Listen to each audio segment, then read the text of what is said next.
Now I'm going to tell you the truth about the Middle Ages that you don't even suspect. When we think of a medieval castle in winter, our imagination paints a picture of a huge fireplace, nights by the fire, and snow-covered towers. This romantic image is firmly entrenched in our minds, but it has little to do with reality. Stone giants built for defense turned into icy traps in winter, where survival was a daily, exhausting struggle. Real life in a winter castle was full of darkness, piercing cold and smoke. It was a battle not for the throne, but for basic warmth. Watch the video to the end to find out why thick stone walls were the main enemy of their owners, and what simple piece of furniture was more important than the largest fireplace. What if I told you that everything you believed about castles was wrong? We think that thick stone walls protected against the cold. In fact, they were its main accumulator. Stone has a high thermal mass. This means that it heats up very slowly and cools down very slowly. In summer, this was a blessing, providing coolness. In winter, however, it became a curse. Throughout the fall, the giant masses of stone absorbed the cold, gradually freezing through. By midwinter, the castle had become literally a giant stone refrigerator. It was almost impossible to heat this huge frozen space. Any source of heat, whether a fireplace or people's breath, was just a drop in the ocean. The stone instantly absorbed the heat, remaining icy to the touch. As a result, the air temperature inside the castle was often only a few degrees higher than outside. The inhabitants weren't just cold, they lived inside an ice block. Wooden buildings, which we consider less durable, were actually much warmer. Wood does not accumulate cold like stone, and it is easier to heat, but the castle was primarily a fortress, not a cozy home. The enormous size of the rooms, especially the main hall, exacerbated the problem. The high ceilings, designed for grandeur, became reservoirs for cold air. Warm air from the fireplace instantly escaped upward. Psychologically, this was difficult. The walls, which were supposed to provide protection, exuded a constant, piercing cold. The feeling of the stone's icy breath was a constant companion to the inhabitants. This was the first and foremost truth of winter survival. The castle did not protect against the cold, it stored it. I'm very interested to hear your point of view. What do you think about this property of stone? And how would you cope with living in a room where the walls are constantly cold? Write about it in the comments, and don't forget to subscribe to the channel. Are you ready to learn the truth about the most important symbol of comfort in a castle? An open hearth or large fireplace in the main hall seems to us to be the center of warmth and light, but its efficiency was strikingly low. We imagine knights and ladies elegantly warming themselves by the fire. However, the reality was far from this romantic picture. The stone giant that was the castle absorbed almost all the heat. The large fireplace was more a statement of status than a solution to the problem. It was the heart of the hall, but that heart worked very poorly. It symbolized the Lord's power more than it actually warmed his subjects. In the early Middle Ages, the hearth was often located right in the center of the hall. Above it, there was an opening in the roof for smoke to escape. This design was extremely unsuccessful. Such a hearth was called central. Its advantage was that many people could gather around it, but that was essentially where the advantages ended. The lack of normal draft made it unpredictable. The smoke could spread across the floor instead of rising upward. This depended on the direction of the wind and the pressure outside. Most of the heat escaped upward along with the smoke. The room itself filled with acrid fumes that made it difficult to breathe. The choice was between cold and suffocation. According to the laws of physics, warm air immediately rushed toward the opening in the roof. It carried away precious degrees of heat without having time to warm the massive stone walls. The heating effect was minimal. The walls and ceiling quickly became covered with a thick layer of greasy black soot. People living in the hall suffered from chronic lung and eye problems. It was a heavy price to pay for the slightest bit of warmth. Later, wall-mounted fireplaces with chimneys appeared. This solved the smoke problem but created a new one. The chimney acted as a powerful pump, drawing warm air out of the room.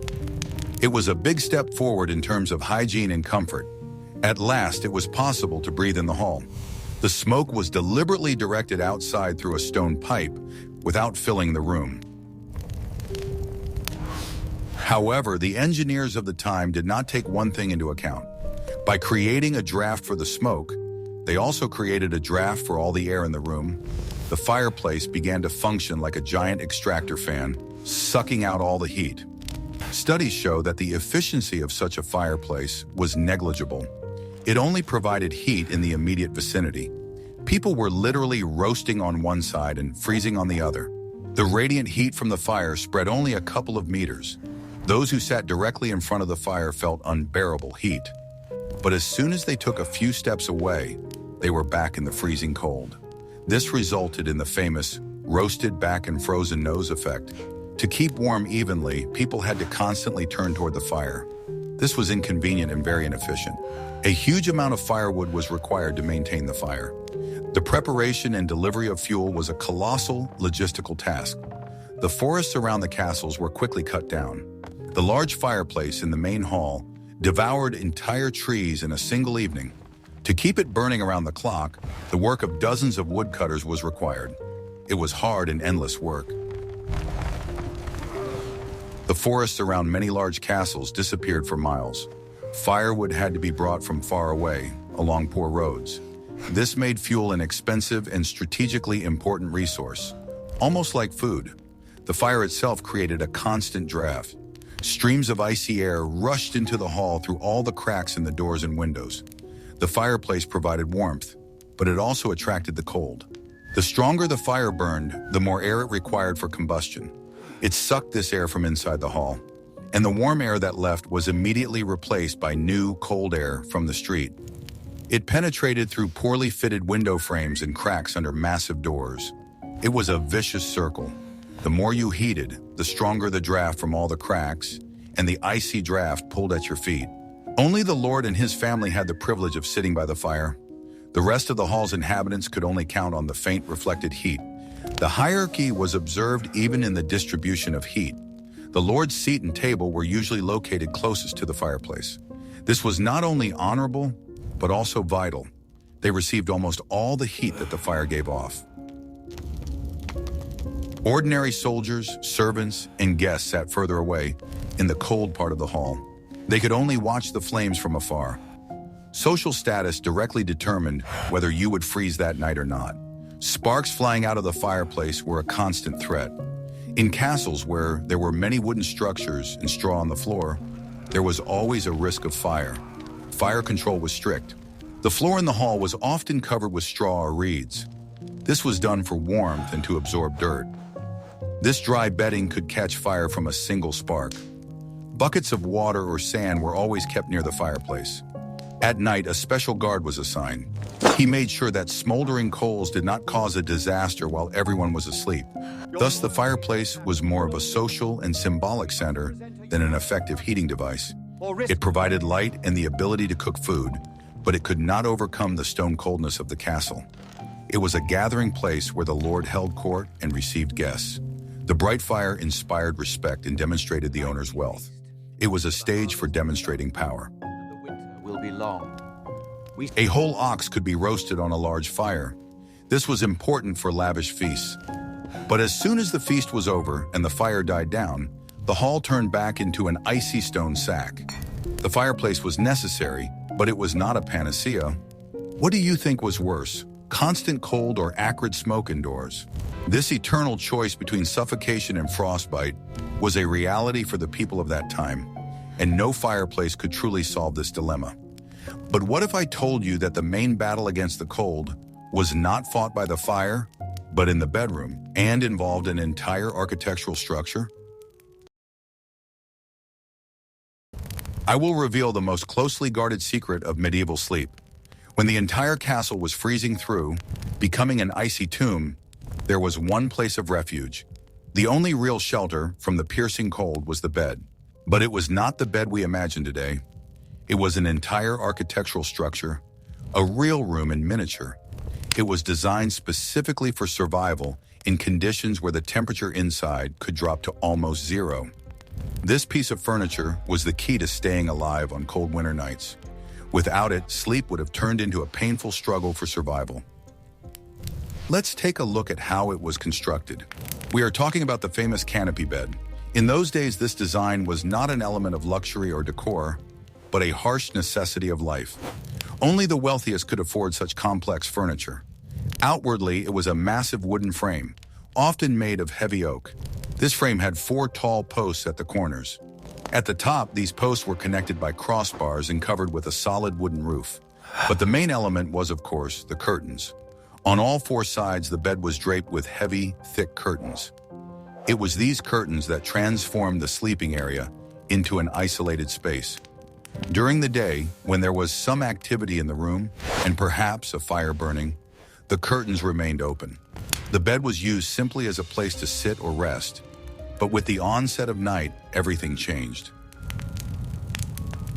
As soon as the sun set and the temperature in the castle began to drop sharply, the servants or the owners themselves drew all the curtains tightly. It was important not to leave a single gap. This simple action was a critically important ritual. The result was a small, enclosed space of air. It was completely isolated from the vast, cold space of the rest of the room. This was the first and most important step in creating a warm microclimate. Inside this fabric cocoon, the air began to warm up quickly. The main source of heat was the breath of the sleepers themselves. Even one person could significantly raise the temperature in such a small space. Heavy curtains served as multi-layered insulation. They were made from the densest materials available at the time, most often wool or expensive velvet. These fabrics themselves do not allow heat to pass through easily, but their main purpose was different. They prevented icy drafts from entering. The stone castle was full of cracks, and the air inside was constantly moving. The canopy became a personal fortress against the nighttime cold. The bed itself was also a complex insulation system. It was a multi-layered structure. At the very bottom, on wooden slats, lay a mattress. This bottom mattress was usually stuffed with straw or dry grass. Its main purpose was not softness, but insulation. It prevented the cold coming from the floor under the bed from reaching the sleepers. On top of this hard straw mattress, a soft feather bed was placed. This was responsible for comfort. The feather bed was stuffed with goose or duck down, and sleeping on it was warm and soft. In wealthy homes, sheets were preferably made of linen. This material was pleasant to the body and retained heat well. Cotton at that time was an exotic and very expensive rarity. Blankets were the main element of heat retention. They were made of the thickest and densest wool. Often, not one, but several heavy woolen blankets were used at once. All of this could be covered with an expensive fur blanket, for example, made of wolf or bear fur. There were also many pillows, which were stuffed with down. They not only supported the head, but also closed the gaps at the headboard. Sleeping alone in such a bed was not customary and indeed impractical. The concept of personal space was completely different. The bed was so large that it could easily accommodate several people. Often, the whole family slept in one bed: husband, wife, and small children. This was the most effective way to conserve precious heat. Their bodies kept each other warm all night long. In less wealthy homes or for servants in the castle, everyone could sleep together on one large platform. It was a communal strategy for survival in the freezing nights. The owners of the castle and their households never slept naked. They wore long nightgowns made of linen or wool. These clothes served as the first layer of insulation. A nightcap was a mandatory attribute of sleep.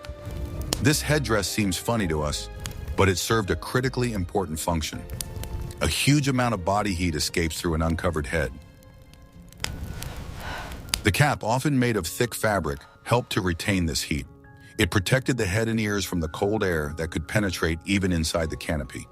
This was not a whim, but a practical measure. For extra warmth before bed, a hot water bottle could be used. This was a special device. Most often, it looked like a metal or ceramic vessel with a lid and a long handle. Hot coals from the fireplace or a stone heated on the fire were placed inside this vessel. Then the hot water bottle was tightly closed. It was a safe way to transfer heat to the bed. A servant would take the hot water bottle by its long handle and run it several times between the sheets and blankets. The cold, damp bed instantly became warm and dry. Only then would the Lord go to sleep. Thus, medieval sleep was not just rest, but a whole ritual for preserving warmth. It required preparation and special equipment. People did not just go to bed, they prepared for a nighttime battle with the cold. The bed with a canopy was their main weapon in this battle. It was the warmest and safest place in the entire huge, windswept castle, a real oasis of warmth in the middle of a stone desert. It was an ingenious and simple engineering solution to life in a stone refrigerator. It used the most basic principles of physics. The small volume and warmth of the human body prevailed, where even the largest fireplace could not cope. Can you guess what was the main enemy of the castle's inhabitants, apart from the cold? It was its invisible but constant ally, the draft. The stone walls may have been thick, but the castle was full of cracks and holes. Paradoxically, these massive walls, several meters thick, provided almost no protection from the wind. They accumulated cold perfectly, but not airtightness. The structure of the castle was designed for defense, not comfort. The constant movement of cold air inside the rooms was a real curse. It negated all attempts to warm up by the fire. This invisible enemy was relentless. Windows were the main problem. In the early Middle Ages, glass was practically non-existent in castles because it was incredibly expensive. Window openings were narrow like loopholes, but even they let the cold in. Glass was a rare luxury, available only to the wealthiest cathedrals or royal palaces. An ordinary lord could not afford to glaze even the main windows of his hall.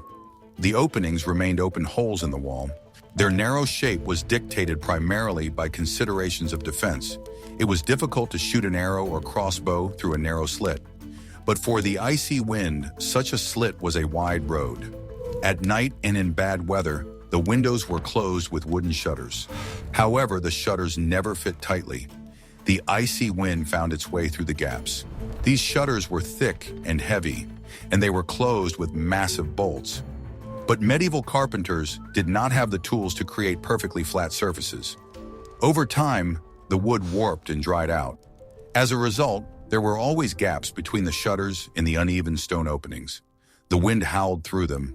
It brought not only cold but also snow dust in winter. Sometimes the openings were covered with oiled cloth or thin plates of horn. This allowed a little dim light to pass through, but did not protect very well from the cold. Drafts roamed the rooms as if they were at home. Oiled cloth or parchment was a cheap alternative to glass. They made the room a little brighter during the day. This made it possible to at least do some work indoors. However, they were almost useless as protection from the cold. The fabric flapped in the wind, and the thin horn plates cracked in the frost. Drafts easily penetrated these flimsy barriers. The doors were another source of problems. They were massive, wooden, but dried out over time. There were always gaps between the door and the stone jamb. The huge oak doors, designed to protect against rams, were very heavy. They inevitably sagged on their hinges. This created large gaps at the top and bottom. A particularly strong draft came across the floor. Cold air, which is heavier than warm air, literally flowed under the door. It crept like an icy snake across the stone floor slabs. Tapestries were invented precisely to combat drafts. We are used to seeing them as works of art, but first and foremost, they were heavy woolen insulation. These huge woven canvases cost a fortune. They were a symbol of status and wealth, but their practical use far exceeded their decorative value. Their main task was to block the movement of air. Heavy wool is an excellent insulator in itself. Tapestries were the medieval equivalent of modern insulation. Tapestries were hung on cold stone walls. They created an air gap that prevented the stone from drawing heat out of the room. They also covered cracks and reduced wind drafts. They were never hung flush against the wall. There was always a gap of several centimeters. This layer of still air was the main insulator, preventing the room from cooling down quickly.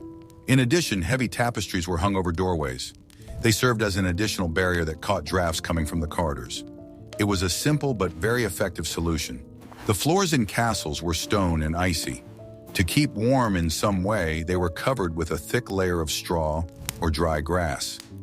This layer was not changed often, but it provided at least some insulation from the cold stone. Walking barefoot on such a floor was unthinkable, and even with shoes on, the cold penetrated to the bones. The straw created a buffer layer. It was softer and warmer than bare stone. In summer, aromatic herbs such as lavender or mint were added to the straw. This helped to mask unpleasant odors. In winter, the main task of the straw was to retain heat. In later periods, carpets began to be used, but this was an exceptional luxury, available to few. Most people walked on straw. Carpets, especially those brought from the East, were valued at their weight in gold. Initially, they were hung on the walls like tapestries. Using such a precious item for the floor seemed wasteful. Only in very wealthy homes did carpets begin to be laid on the floor in private rooms. For the vast majority of the castle's inhabitants, straw bedding remained the norm. Life in the castle was a constant search for a place where there were no drafts. People instinctively huddled by the fireplace or looked for a corner protected from the draft. The castle's inhabitants knew the wind map of their home well. They knew where to sit and which corners to avoid. The coziest places were not by the window, but in the back of the room. Even the furniture evolved to combat drafts. Chairs and benches with high backs and side panels appeared. They created a small protective cocoon for the person sitting in them. What do you think was more difficult, enduring the constant cold from the walls or fighting the icy drafts coming from every crack? This constant discomfort was an integral part of life in a castle. People were much more hardened than we are, but even they had to constantly think about how not to freeze. In the next chapter, we will learn how they solved the problem of darkness, which came very early. Winter days in medieval Europe were not only cold, but also depressingly short. With the onset of twilight, the castle was plunged into almost complete darkness. Fighting this darkness was an expensive, difficult, and often ineffective task. The lack of light dictated the entire daily routine. Any work requiring precision or good eyesight had to be completed before sunset. Evening was a time of fear, inactivity, and waiting for dawn. All life in the castle, from defense to daily chores, changed dramatically with the onset of darkness. It was almost impossible to illuminate the huge stone space. Therefore, people used only tiny islands of light. The main source of artificial light was candles. However, candles varied greatly in quality and availability. Their value depended directly on the material from which they were made. There were two main types: expensive wax candles and cheap tallow candles. The difference between them was enormous, both in price and in the quality of light they provided. It was almost immediately possible to determine the status of the owner of the house by the type of candles burning in his hall. Beeswax candles were considered the best and most expensive. They were a symbol of wealth and divine grace. Wax production was labor-intensive and often controlled by monasteries. They burned brightly with an even, clean flame. More importantly, they produced almost no smoke. This meant that the ceilings were not covered with soot and the air remained clean. Most importantly, they gave off a pleasant, subtle honey aroma. This was in stark contrast to other types of lighting. Beeswax was literally worth its weight in gold and was used sparingly. Only very wealthy lords could afford such lighting for their private chambers, as could the higher clergy. They were used mainly during church services in the castle chapel. Such lighting was unavailable to servants or guards. Most of the castle's inhabitants made do with tallow candles. These were made from beef or mutton fat. It was a byproduct of the kitchen, which was collected and melted down. The manufacturing process was dirty and smelly. The fat was melted, and the hemp or cotton wick was dipped into it repeatedly until it grew to the desired thickness. The quality of these candles was very low. They burned dimly, constantly melting and dripping hot fat. Their flame was yellow and produced a lot of smoke. The wick burned quickly and had to be constantly adjusted with special tongs. The light from tallow candles was dim and unhealthy. The rooms quickly filled with acrid smoke. This smoke irritated the eyes and lungs, settling as soot on the walls and furniture. The smell was a separate problem.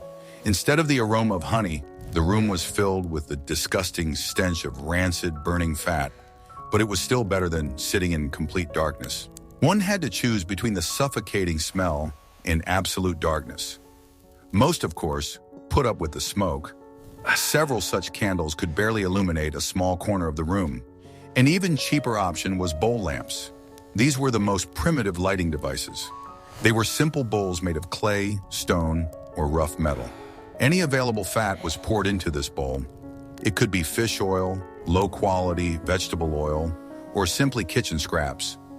A wick, often made of a bundle of moss or twisted rags, was dipped into the fat. Such lamps produced even more soot and odor than tallow candles. They smoked profusely, covering everything around them with a sticky layer of soot. Their light was very dim and constantly flickered.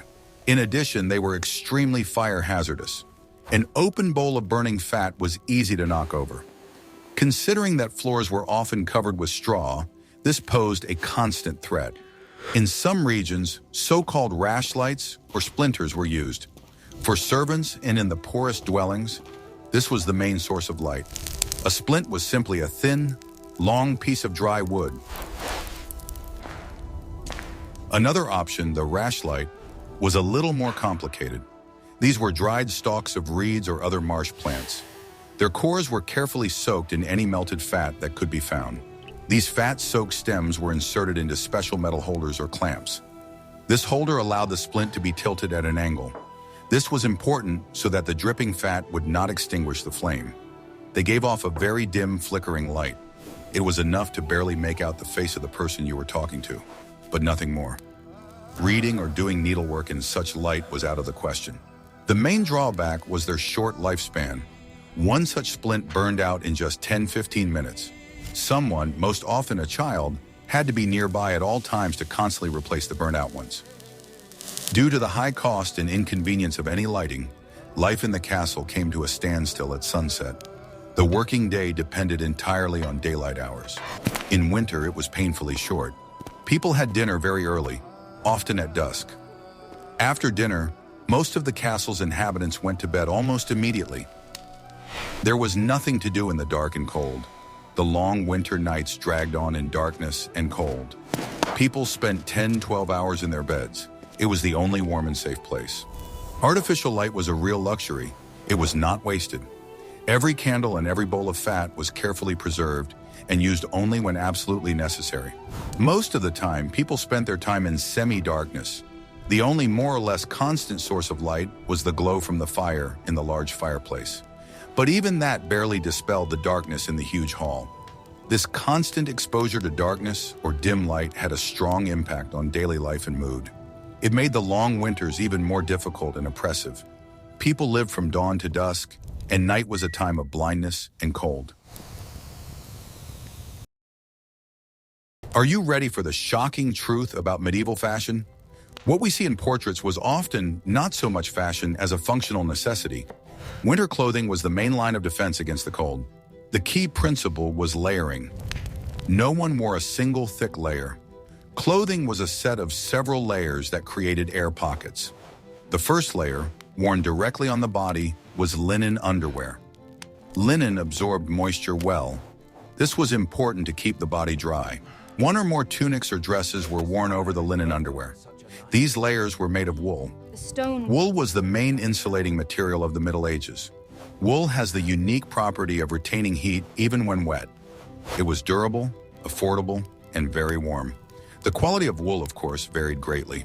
Noble ladies and lords wore clothes made of fine, soft wool, often dyed in bright colors.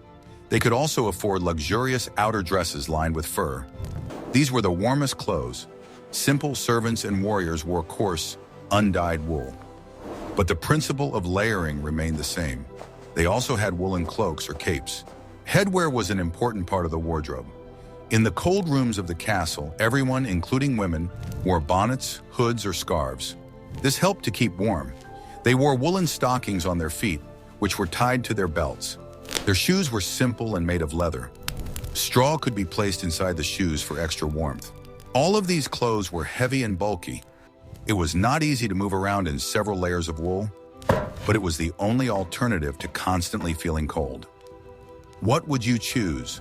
One warm but very expensive layer of clothing, or several less comfortable but affordable layers?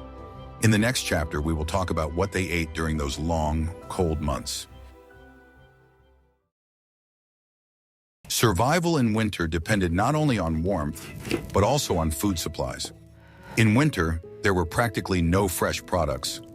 Life depended entirely on what had been harvested in the summer and fall. If the fire in the hearth was a battle for survival, here and now, then the cellar was a battle for survival until spring. This period was a real test of endurance for any household, from a peasant's hut to a lord's castle. Whether a family would go hungry in February and March depended on the success of the summer harvest and the autumn slaughter of livestock. Planting supplies was a key skill for survival in those days. Meat was the basis of the winter diet, but it was difficult to preserve. The main methods of preservation were salting and smoking. In the fall, with the onset of sustained cold weather, mass slaughter of livestock took place. Keeping a large herd in winter was too expensive. There was not enough hay to feed all the animals until spring. Therefore, most of the livestock was turned into meat reserves. Fresh meat could only be eaten for a short period after slaughter. The bulk of it was immediately sent for preservation. A huge amount of meat was salted in barrels. It became very hard and incredibly salty. Before consumption, it had to be soaked in water for a long time. The process was simple but required a lot of valuable salt. Pieces of meat were generously sprinkled with salt and tightly packed into wooden barrels. The salt drew out all the moisture, making the meat unsuitable for bacteria. The result was salted meat, hard as wood. In this form, it could be stored for months. To prepare it, cooks had to soak the pieces in water for up to a day, changing the water several times.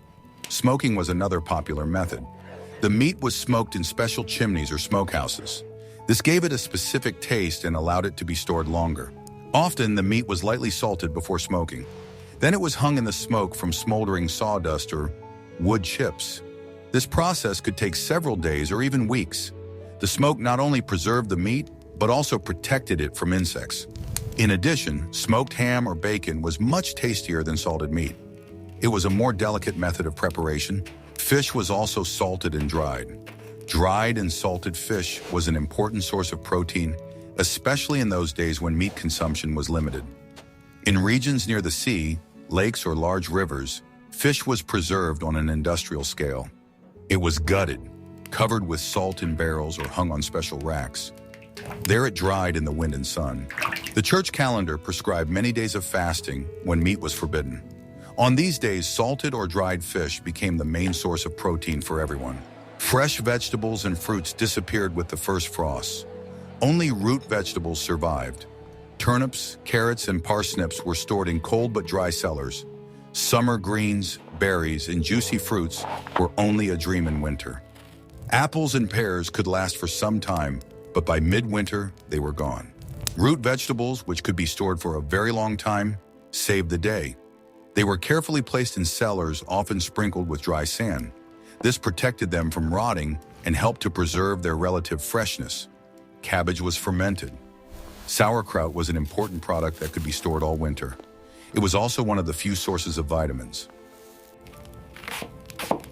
This method of preservation was cheap and very reliable.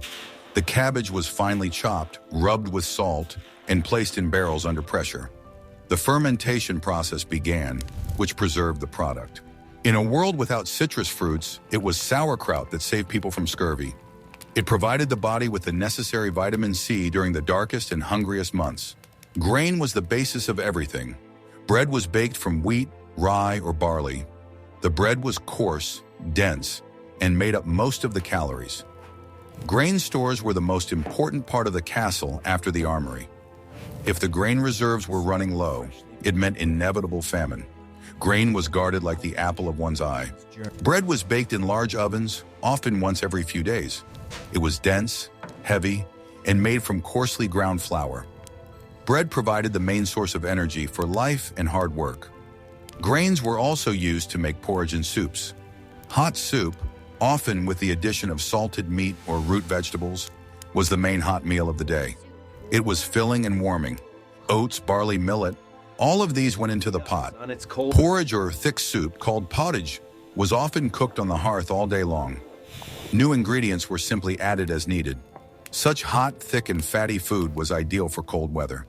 It warmed you from the inside and gave you strength. It was simple but very effective food. Spices such as pepper, cloves, and nutmeg were incredibly expensive. They were valued not only for their taste, they were often used to mask the taste of food that was not very fresh or too salty. Spices were brought from far away, from Asia, and they cost a fortune. Only a very wealthy lord could afford them. A pinch of pepper could cost more than a cow. Therefore, one of the main purposes of spices was not cooking, but masking. If meat began to spoil or salted meat remained too salty, the strong aroma of cloves or pepper would mask the unpleasant taste. The winter diet was monotonous and bland. All cooking boiled down to making the pantry supplies edible. Fresh flavors had to be forgotten until spring. The menu was predictable. Porridge in the morning, soup with bread for lunch and dinner. And so it went, day after day, month after month. Monotony was the main characteristic of the winter table. People eagerly awaited spring. The appearance of the first fresh greens, nettles or sorrel, was a real celebration. It meant that the long, hungry, and bland winter was finally over. In conditions where physical warmth was sorely lacking, social warmth came to the fore. The main hall of the castle was not just the largest room, it was the center of life. It was here, by the only large fire, that almost all the inhabitants of the castle gathered. In the early Middle Ages, the distinction between lord and servant was not so strict. Often, the lord's entire family and household ate and spent time in the same room. This was dictated by necessity. Sharing the heat was more efficient than trying to heat many small rooms. People literally huddled together to keep warm. The long winter evenings had to be filled with something. The darkness made it impossible to do crafts or read. Therefore, oral creativity flourished. Storytelling was the main entertainment. Invited bards or minstrels sang ballads about heroes in battles. Or someone from the castle would tell tales and legends. They played board games. Chess, backgammon, and various dice games were very popular. They helped pass the time and distract from the cold and darkness. Women could do needlework by the dim light of the fire. They spun wool or did embroidery. It was monotonous work, ideal for long evenings. The density of people in one room created its own atmosphere. It was filled with smoke, the smells of food and people. But it was a lively atmosphere. In later periods, the lord and his family began to seclude themselves in their private quarters, known as solar rooms. These rooms were smaller and easier to heat with a separate fireplace. But for most of the servants, the main hall remained the center of life. Thus, living together was not only a social norm, but also a survival strategy.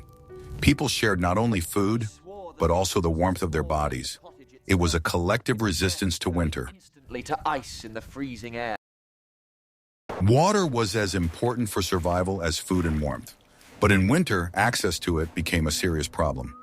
Any open water outside froze. Rivers and lakes were covered with ice. Cutting through the ice to get water was hard and dangerous work.